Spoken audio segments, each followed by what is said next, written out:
गोवर्धन पूजा देश भर में हर्षोल्लास के साथ मनाई जा रही है। गिरिराज जी की नगरी गोवर्धन में दूर दराज से हजारों की संख्या में श्रद्धालु गिरिराज पर्वत की परिक्रमा लगाने के लिए पहुंच रहे हैं। गोवर्धन में पर्वत की ही पूजा होती है। ब्रिजवासी अपने कन्हैया के लिए 56 तरह के व्यंजन तैयार करके भोग लगाते हैं। गोवर्धन पर्वत पर दूध का अभिषेक करके श्रद्धालु अन्नकूट का पर्व मना रहे हैं। संत महात्मा अपने हाथों से बने अलग अलग प्रकार के व्यंजनों का भोग पर्वत को लगा रहे हैं। वैसे हिंदू पंचांग के अनुसार कार्तिक मास शुक्ल पक्ष की प्रतिपदा तिथि को गोवर्धन पूजा का पर्व मनाया जाता है। तो गोवर्धन पूजा में भगवान श्री गोवर्धन का जो पर्वत है, गिरिराज जी का जो पर्वत है, वो तो स्वयं श्री कृष्ण है। और अब बलदेव भैया की भी पूजा करनी है। तो जब हम अन्नकूट का भोग लगाते हैं, आप लोगों ने दर्शन किया होगा हमारे ब्रज के मंदिरों में, तो एक चावल का, जिसको भात का कोट बोलते हैं, एक पर्वत बनाया जाता है।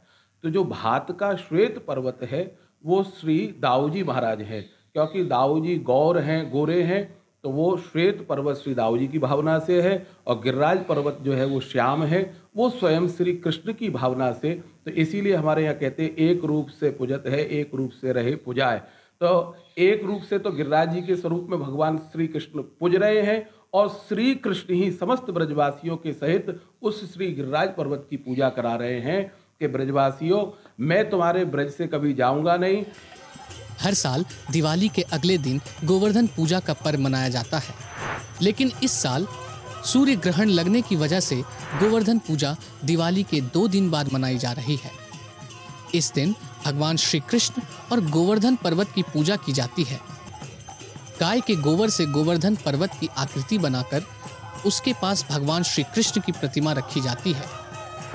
गोवर्धन पूजा के दिन परिक्रमा किए बिना पूजा अधूरी मानी जाती है। गोवर्धन पर्वत को ही गिरिराज पर्वत भी कहते हैं। द्वापर युग में कृष्ण भगवान ने इंद्रदेव का घमंड तोड़कर ब्रज में अन्नकूट का पर्व प्रारंभ किया।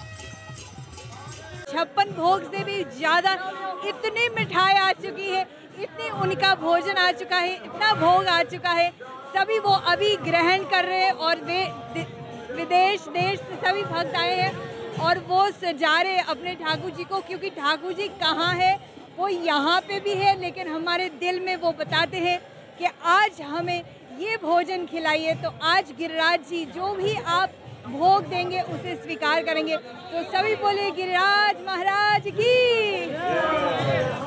6000 साल से चली आ रही ये परंपरा आज भी कायम है। ऐसा माना जाता है कि इस दिन गोवर्धन पर्वत की परिक्रमा करने से भगवान श्री कृष्ण का आशीर्वाद प्राप्त होता है। इसलिए इस दिन गोवर्धन पर्वत की 7 बार परिक्रमा की जाती है। इस दिन भगवान श्री कृष्ण को 56 भोग लगाए जाते हैं।